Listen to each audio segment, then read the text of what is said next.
గురువుగారు, మరి ప్రపంచంలో ఎంతో మంది సాధనలు చేస్తూ ఉంటారు, ఎన్నో రకరకాల మనుషులు ఉంటారు. మరి అంతమందిలో కొంతమంది అనుకుంటారు, నేను ఇంత సాధన చేస్తున్నాను, అయినా నా సాధన ఏమైపోయింది, భగవంతుడు చూస్తున్నాడా చూడట్లేదా, నా సాధన చేస్తున్నా నేను ఎందుకు కష్టాలు పడుతున్నాను అని బాధపడుతూ ఉంటారు. అది సాధన లోపం అంటారా, లేకపోతే మీరు ఆ సాధకులు ఎందుకు బాధపడుతున్నారని చెప్తారు? కష్టాలు వస్తున్నాయి. ఇక్కడ మీరు గుర్తుపెట్టుకోవాల్సినటువంటి విషయం ఒకటి ఉందండి. కొంతమంది ఏమనుకుంటారంటే మా పక్కవాడు ఏం పూజలు చేయడండి, ఏ సాధన చేయడండి, వాడికి అన్ని కలిసి వస్తున్నాయి, వాడంతా ఎంజాయ్ చేస్తున్నాడు, లైఫ్ అంతా ఎంజాయ్ చేస్తున్నాడు. గురువు గారు మీ దగ్గరకు వచ్చాను, సాధన తీసుకున్నాను, నేను బ్రహ్మాండంగా సాధన చేస్తున్నాను, కానీ సాధన చేస్తున్నప్పటి నుంచి నాకు ఎన్నో కష్టాలు వస్తున్నాయి, ఎన్నో అవమానాలు ఎదురవుతున్నాయి, ఎంతో దుఃఖం వస్తుంది, ఎన్నో బాధలు కలుగుతున్నాయి, నన్ను ఏం చేయమంటారని. సాధకులకే ఎందుకు వస్తాయి కష్టాలు, సాధకులకి ఎందుకు వస్తాయి, ఇది ఒక ప్రశ్న. రైట్. ఇంకోటి కూడా ఉంది, మీ ప్రశ్న నాకు అర్థమైంది ఏంటంటే నాకే ఎందుకు వస్తున్నాయి, నేను ఎందుకు అనుభవిస్తున్నాను. అయితే ఒకటి, సాధకుడికి ఎందుకు కష్టాలు వస్తాయి అంటే భగవంతుడు అనేక రకాలైనటువంటి పరీక్షలు పెడుతుంటాడు మనల్ని. నీకు ఏది ముఖ్యము అనేది నువ్వు గ్రహించాలి ఈ విషయంలో. అంటే నేను మీకు ఒక చిన్న స్టోరీ చెప్తాను. గోకులం తెలుసు కదా మీకు. గోకులంలో కృష్ణుడు కొంతమంది గోపికలు ఆడుకుంటూ ఉంటారు.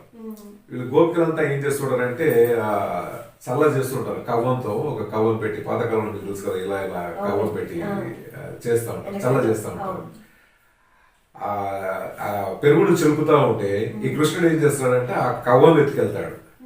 కవ్వం పట్టుకుని వెళ్ళిపోయి ఒక చెట్టు మీద కూర్చుంటాడు. ఆయన అల్లరి కృష్ణుడు కదా, ఆయన అక్కడ కూర్చుంటాడు. అప్పుడు ఈ గోపికలంతా ఆ చెట్టు కిందకు వచ్చేసి ఏ కృష్ణ మా కవ్వం ఇవ్వు, మా కవ్వం ఇవ్వు అని అడుగుతూ ఉంటారు. అప్పుడు కృష్ణుడు చాలా చమత్కారంగా ఒక విషయం చెప్తాడు. ఏమంటాడంటే గోపికలారా, మీరు ఏదైనా అడగండి, మీరు ఏదడిగినా ఇస్తాను, కానీ కవ్వం మాత్రం ఇవ్వను అంటాడు. మీరు ఎవడిగినా ఇస్తాను, కానీ కవ్వం మాత్రం ఇవ్వను అంటాడు. కానీ వీళ్ళు ఏమంటారంటే కృష్ణ మాకు కవ్వమే కావాలి, కవ్వమే ఇవ్వు, కవ్వమే ఇవ్వు అంటుంటారు కదా. ఇలా అడుగుతూ ఉంటారు. మన బ్రతుకులు కూడా ఇట్లాగే ఉంటాయి, మన చదువులు కూడా ఇట్లాగే ఉంటాయి, మన జ్ఞానం ఇట్లాగే ఉంటుంది. మనం ఏం కోరుకుంటామంటే నాకు భార్య కావాలా, పిల్లలు కావాలా, డబ్బు కావాలి, కారు కావాలి, బంగళా కావాలి అని ఇలా కొన్ని కోరుకుంటూ ఉంటాం మనం. అందుకని ప్రతి సాధకుడు కూడా ఒకటి పెట్టుకుంటాడు, నాకు ఇది నెరవేరాలి అని చెప్పేసి ప్రతి సాధకుడు అనుకుంటూ ఉంటాడు. అంతులేనటువంటి కోరికలకు అంత ఉందంటే అంతు లేదు. ఒక కోరిక తీరింది అంటే ఇంకొక, మొన్న ఒక ఆమెకు ఉద్యోగం లేదు, బాధపడుతుంది, నిరుద్యోగి ఉంది, సాధన ఇచ్చాను, 20-25 రోజులు ఉద్యోగం వచ్చేసింది, ఇప్పుడు 3 నెలలు గడిచాయి, ఇప్పుడేమంటుంది నాకు సరిపోవట్లేదు, నాకు ఇంకా ప్రమోషన్ కావాలా, పెద్ద ఉద్యోగం కావాలంటుంది. అంటే మనిషికి ఎప్పుడు కూడా కోరికలు అనేటివి అర్థమైపోయి పునరావృతం అవుతూనే ఉంటాయి. నీకు ఎన్ని కోరికలు ఇంకా అట్లా మనుషులు అనే వాళ్ళు ఈ కోరికలతో మాత్రమే సాధన చేస్తుంటారు. కాబట్టి కోరికలు నెరవేరకపోవడం ద్వారా వాళ్ళు ఇబ్బందుల్లో ఉన్నామని ఫీల్ అవుతుంటారు. ఇంకా అంటే దేవుడు మాకు ఏమి ఇవ్వట్లేదు అనుకుంటారు. కానీ దేవుడు కూడా వీళ్ళకి కొన్ని కష్టాలు పెడతారు.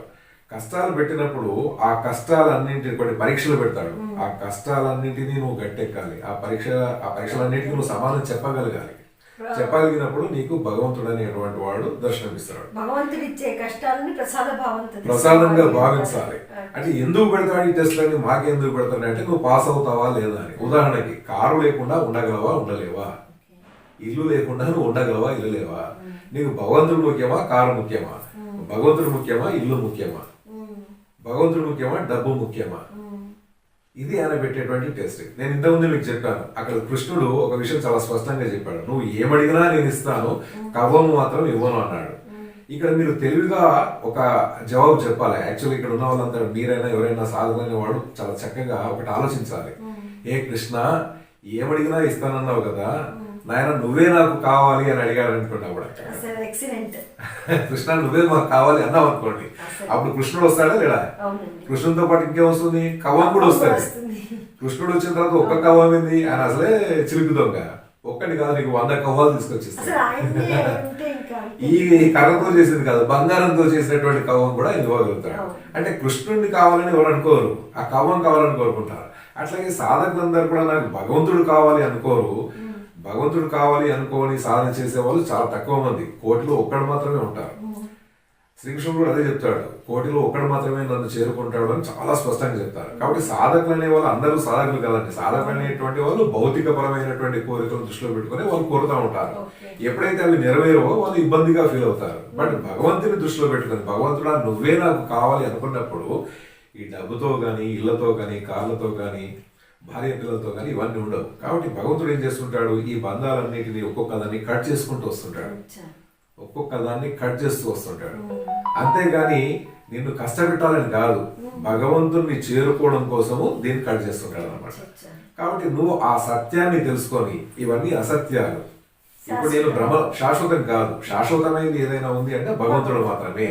కాబట్టి అశాశ్వతమైనటువంటి ఈ సంపద, అశాశ్వతమైనటువంటి ఈ బంధాలు ఏవైతే ఉన్నాయో వీటన్నింటినీ ఇవి నాకు అవసరం లేదు, భగవంతుడే సత్యము, నేను భగవంతుడితో మాత్రమే ఉంటాను, భగవంతుడు మాత్రమే నాకు కావాలి అని ఎప్పుడైతే ఒక విశ్వాసంతో పట్టుదలతో నువ్వు సాధన చేస్తావో డెఫినెట్గా నీకు అన్ని అద్భుతమైనటువంటి ఆనందాన్ని పొందాలి. ఇంతకుముందు చెప్పాను, భగవంతుడిని ఆ ఆనందము ఇంకా అంతటి ఆనందం ఏది ఉండదు. నువ్వు చాలా మంది అనుకుంటారు మందు తాగితే ఆనందం వస్తుంది, ఇంకేదో తింటే ఆనందం వస్తుంది, వీటన్నిటిని మించినటువంటి ఆనందాన్ని పొందుతారు మీరు. ఒక డ్రగ్ వాడితే కిక్ వస్తుంది ఆనందం అంటారు కదా, దానికంటే 100 రెట్ల ఆనందం భగవన్నామ స్మరణలో ఉంది, భగవంతుని దర్శించడంలో ఉంది, భగవంతుని ఫీల్ కావడంలో ఉంది. ఒకసారి ఆ మత్తుకు అలవాటు పడినటువంటి వాడు మిగతా అన్నింటినీ వదిలేస్తాడు. అంటే మత్తులో ఎట్లా రమిస్తూ ఉంటారో మత్తుతో అట్లనే భగవంతుడితో రమించాలి. అదే చెప్పారు ఇంత యస్యత్ బ్రహ్మని రమతే చిత్తం. నీ చిత్తం ఎంతవరకైతే బ్రహ్మంలో చరిస్తూ ఉంటుందో, బ్రహ్మంతో రమిస్తూ ఉంటుందో అంతసేపు నువ్వు ఆనందంలో ఉంటావు. కాబట్టి నాకు భగవంతుడు ఇవ్వలేదు అనుకోవడానికి వీల్లేదు. ఇంకొక విషయం చెప్తాను, చాలా మంది ఏమంటారంటే భగవంతుడు నాకు ఏమి ఇవ్వలేదు, ఏమి ఇవ్వలేదు, ఏమి ఇవ్వలేదు, వాడికి అన్ని ఇచ్చాడు, వాడికి అన్ని ఇచ్చాడు, నాకేమి ఇవ్వలేదు. ఏమి ఇవ్వలేదు అని చెప్పండి, ఏమి ఇవ్వలేదా అండి? ఏమి ఇవ్వలేదా? బాగా గుర్తు చేసుకోండి. 2 కళ్ళు ఇచ్చాడు, ముక్కు ఇచ్చాడు, నోరు ఇచ్చాడు, చేతులు ఇచ్చాడు, కాలు ఇచ్చాడు, దేహం అంతా ఇచ్చాడు. నేను ఒక్క విషయం చెప్తాను, చాలా స్పష్టంగా వినండి. ఈ 2 కళ్ళు ఉన్నాయి కదా, 2 కళ్ళకి గంతలు కట్టేసుకోండి. ఒక 1 నెల రోజులు జీవించండి కంప్లీట్ గా, 24 hours లో ఒక్క సెకండ్స్ కూడా మీరు కళ్ళకి గంతలు నెల రోజులు ఉండగలుగుతారా? ఉండలేరు. పోనీ చెవుల్లో కంప్లీట్ గా దూది పెట్టేసి శబ్దాలు వినకుండా ఉండండి, ఏ శబ్దం కూడా మీకు వినపడకూడదు, అలా ఉండడు. ఒక 1 నెల రోజులు ఉండగలుగుతారా? పిచ్చివేస్తుంది, పిచ్చోదైపోతారు. అంటే శబ్దాలను వినడానికి మనం అలవాటు పడ్డాం, ఏదో ఒకటి చూడడానికి అలవాటు పడ్డాం. అర్థమైందా? అంటే ఇప్పుడు ఒక కాలు లేకుండా, ఒక చెయ్యి లేకుండా, ఈ చెయ్యి ఉంది కదా, ఈ చెయ్యిని ఇట్లా వెనక్కి కట్టేసుకొని ఒకటే చేతితో మీరు అన్ని పనులు చేసుకోండి, చేయగలుగుతారా? చేయలేరు. 2 చేతులు ఇలా వెనక్కి కట్టేసుకొని పనులు చేయండి, చేయగలుగుతారా? చేయలేరు.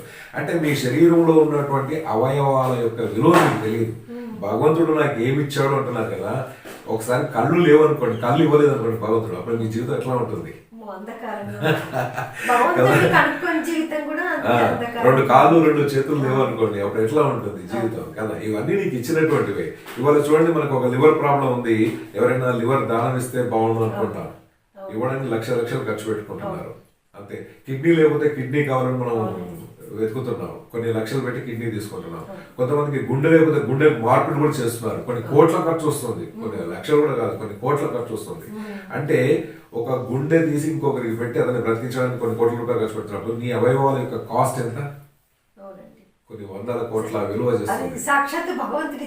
అంత ఇచ్చాడు నీకు భగవంతుడు, వాటి విలువను నువ్వు తెలుసుకోలేకపోతున్నావు. కాబట్టి నీ కళ్ళను, నీ చెవులను, నీ నాలెడ్జ్ని, నీకు ఇచ్చినటువంటి మెదడును నువ్వు చక్కగా వినియోగించి, అంటే మిగతా ఈ సృష్టిలో ఏ పక్షికి, ఏ జంతువుకు లేనటువంటి ఒక అద్భుతమైనటువంటి నాలెడ్జ్ ఏదైతే ఉందో అది నీకు భగవంతుడు ప్రసాదించినప్పుడు దాన్ని ఎలా సద్వినియోగం చేసుకోవాలి, ఎలా ఉపయోగించాలి అనేటువంటి క్రమం నువ్వు తెలుసుకోగా అజ్ఞానంతో జీవిస్తున్నావు నువ్వు.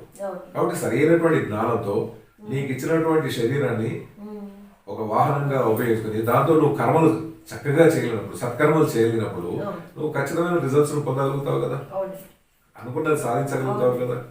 కాబట్టి అది మర్చిపోయి భగవంతుడు నాకు ఏమి ఇవ్వలేదు అని ఎట్లా అనుకుంటారు మీరు? తప్పు కదా. ఇవన్నీ ఇచ్చాడు మీకు. All the best.